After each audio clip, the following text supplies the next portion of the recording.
Devant la salle d'audience du tribunal judiciaire de Paris, de nombreux soutiens sont venus accueillir Charles Onana. Pendant 4 jours, l'auteur franco-camerounais et son éditeur ont dû s'expliquer à la barre. Les associations de défense des droits de l'homme accusent Charles Onana de négation du génocide des Tutsis au Rwanda dans cet ouvrage publié en 2019, 668 pages, où le mot même de génocide est cité entre guillemets.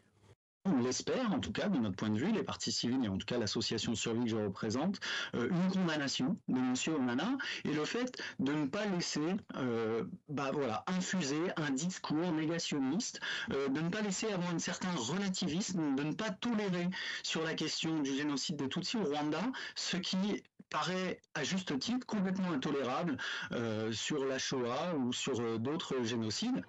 Le génocide Tutsi a causé la mort en 1994 de près de 800 000 personnes au Rwanda, selon l'ONU, en majorité des Tutsis.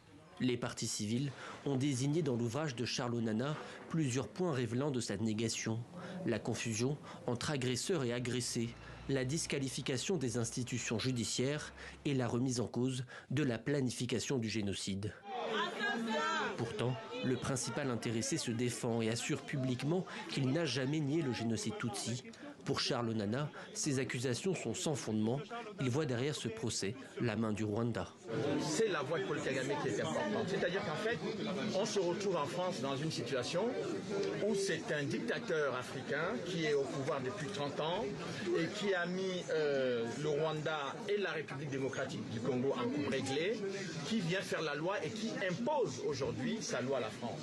L'audience a aussi fait réagir à l'étranger et particulièrement en RDC, pays voisin du Rwanda. Les tensions entre les deux nations sont vives. Kinshasa reproche à Kigali son implication dans la guerre qui sévit dans l'est du pays.